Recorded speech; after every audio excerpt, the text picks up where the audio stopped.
Hello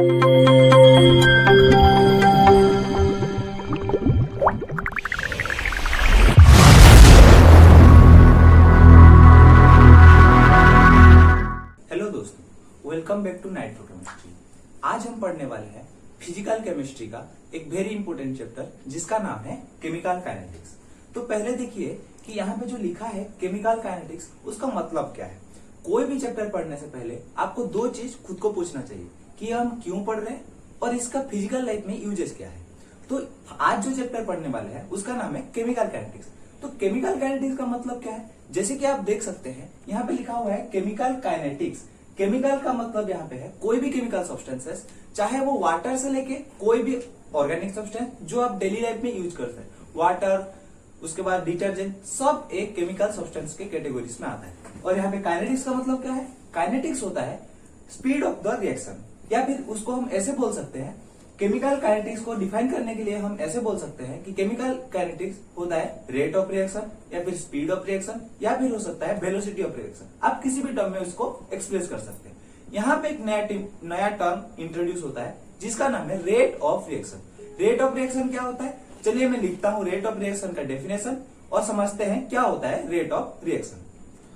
तो क्या होता है rate of reaction? Rate of reaction होता है, rate can be defined as the extent at which any of the reactant species consumed or any of the product species formed। जैसे कि आपने देखा होगा कि केमिकल रिएक्शन में दो पार्ट होता है, एक होता है रिएक्टेंट साइड, एक होता है प्रोडक्ट साइड। तो कोई भी रिएक्शन का अगर हम रेट निकालना चाहे तो उसको हम ऐसे लिख सकते हैं, जितने भी सारे उसमें रिएक्टेंट स्पेसिस है वो कितने रेट से कंज्यूम हो रहे हैं, या फिर जो प्रोडक्ट स्पेसिस है वो कितने रेट से फॉर्म हो रहे हैं, उसको हम बोल सकते हैं रेट ऑफ रिएक्शन। तो अगर हमको रेट को लिखना होगा तो रेट को हम लिख सकते हैं rate equal to change in concentration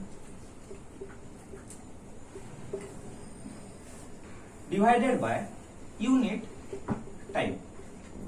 rate को हम क्या लिख सकते हैं कि change in concentration by unit time. तो कंसंट्रेशन को हम किसमें, कंसंट्रेशन का यूनिट क्या होता है, मोल पर लीटर होता है,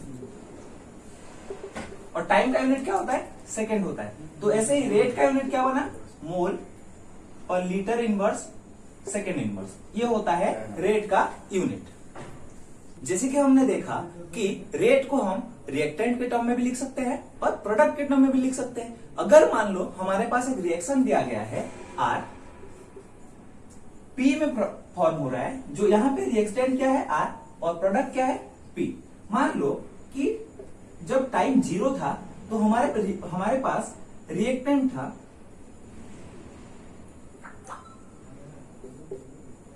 R1 था, और जब T इक्वल टू क्या हो गया, मान लो फाइनल टाइम, ये मान लो T इनिशियल था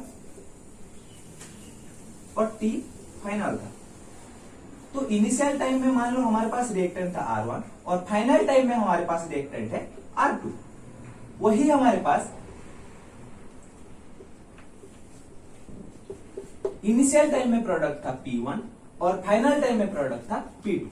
तो अगर हमको डिफरेंस ऑफ रिएक्टेंट और डिफरेंस ऑफ प्रोडक्ट लिखना हो तो हम कैसे लिख सकते हैं, T final minus T initial लिख सकते हैं। कोई भी चीज का अगर डिफरेंस निकालना हो तो हम फाइनल माइनस इनिशियल करते हैं। ऐसे ही अगर रिएक्टेंट का कंसंट्रेशन का डिफरेंस निकालना हो तो हम फाइनल माइनस इनिशियल करेंगे। तो T फाइनल में हमारे पास रिएक्टेंट कितना था, R2, और T इनिशियल में हमारे पास रिएक्टेंट कितना था, R1। तो रिएक्टेंट का अगर हमको डिफरेंस निकालना हो तो हम R2 माइनस R1 कर सकते हैं। और कंसंट्रेशन रेट ऑफ रिएक्शन का फॉर्मूला क्या था, change in concentration divide by change in time.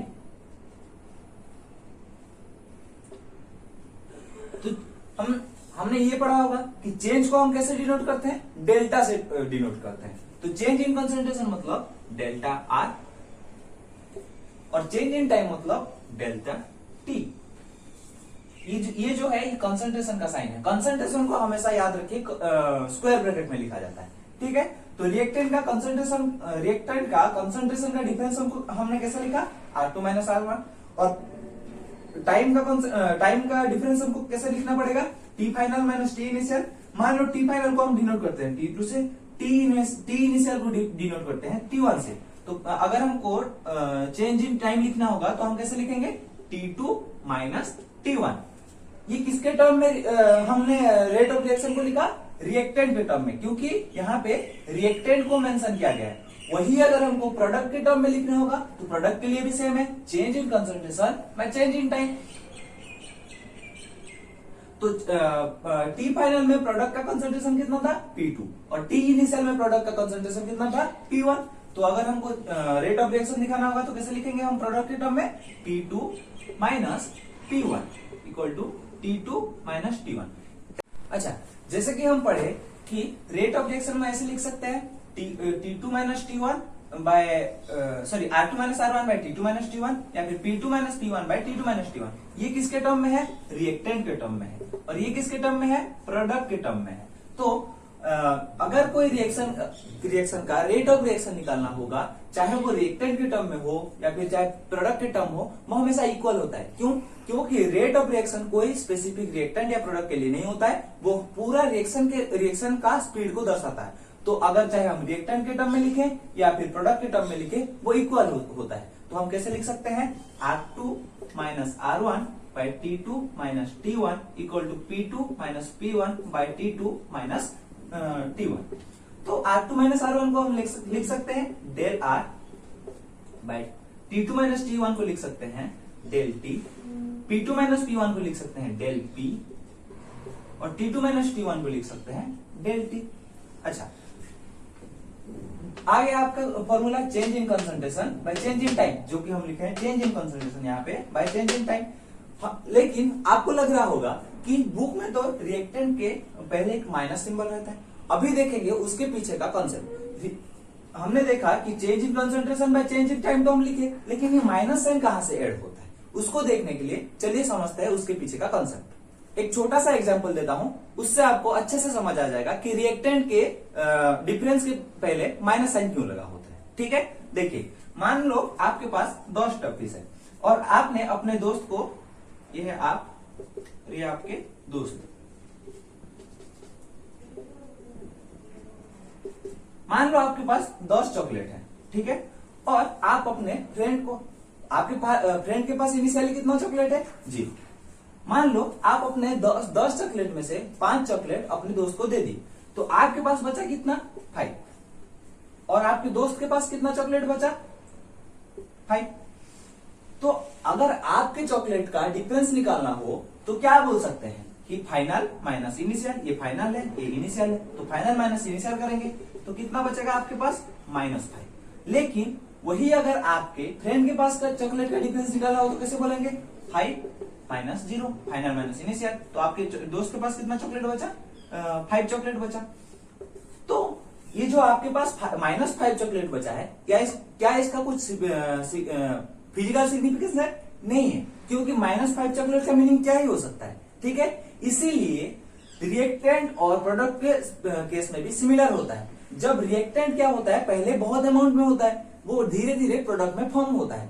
तो पहले उसके पास ज्यादा था, वो धीरे धीरे कम हो जा रहा है। तो एक कम वैल्यू से अगर ज्यादा वैल्यू को माइनस करेंगे तो हमारे पास नेगेटिव में वैल्यू आएगा। तो उसको पॉजिटिव करने, कंसंट्रेशन कभी नेगेटिव में नहीं हो सकता है। क्यों?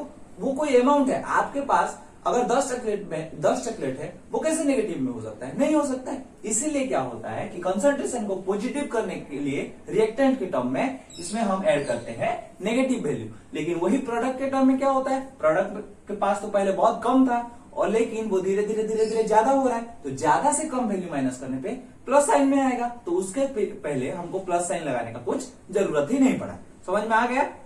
तो अभी देखते हैं कि रेट ऑफ रिएक्शन को हम कितने तरीके से लिख सकते हैं। रेट ऑफ रिएक्शन को लिखने का 2 तरीका हो सकता है। एक होता है एवरेज रेट और एक होता है इंस्टैन्टेनियस रेट।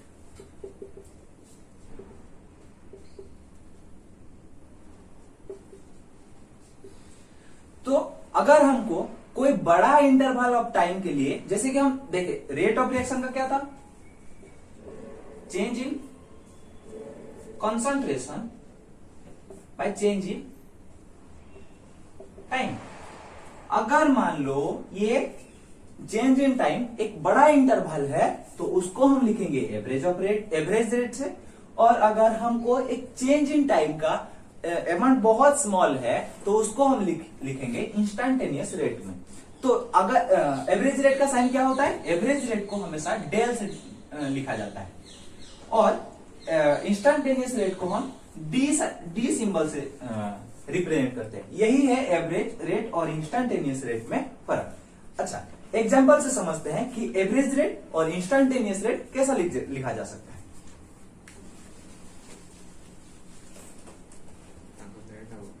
कैसे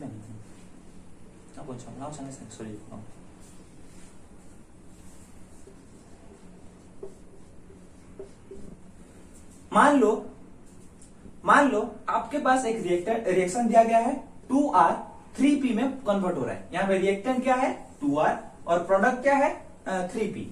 हम दोनों तरीके से लिखना सीखे, रिएक्टेंट के टर्म में भी और प्रोडक्ट के टर्म में भी। अगर आपको रेट ऑफ रिएक्शन लिखना होगा, मैं क्या बोला था, प्रोडक्ट का रेट ऑफ रिएक्शन और रिएक्टेंट का रेट ऑफ रिएक्शन दोनों सेम होता है, ठीक है। तो अगर आपको रिएक्शन रेट ऑफ रिएक्शन लिखना पड़ेगा तो हम क्या लिखेंगे,